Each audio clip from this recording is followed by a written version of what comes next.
Hello and welcome. The new leader of the UK Conservative Party will be announced in the next few hours. Opinion polls suggest that Foreign Secretary Liz Truss is the front-runner.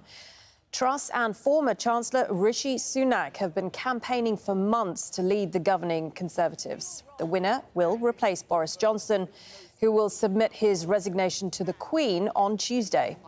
Now, the new Prime Minister will inherit a raft of challenges, including energy shortages and rising inflation. Let's go straight to our correspondent, Jonah Hull, who is live for us in London. Look, it's been a difficult contest for the party in what's been a very difficult time for the country. Give us a bit of background, and also, how do you expect things are going to unfold today?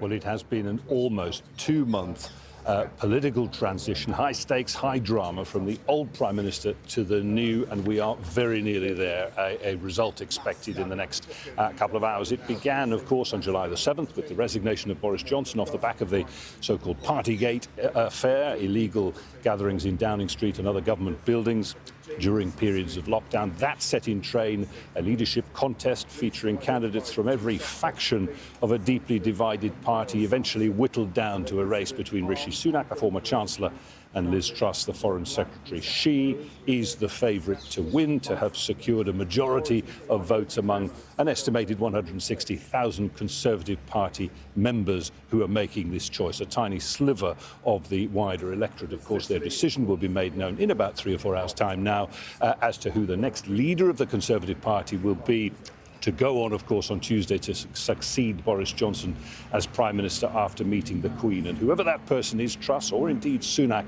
will inherit the reins not just of a divided party that has deposed 3 of its previous 3 leaders in the past 6 years, but also, of course, much more importantly, taking the reins of a country in the throes of a series of deep, deep crises, from skyrocketing household energy prices to eye-watering levels of inflation, a cost of living crisis in the context of an economy thought to be already in recession, faltering public services, and, of course, the wider umbrella background, a war on Europe's borders with Russia and Ukraine. It is a pretty formidable to-do list. So what are we expecting from the new PM once he or she gets into office?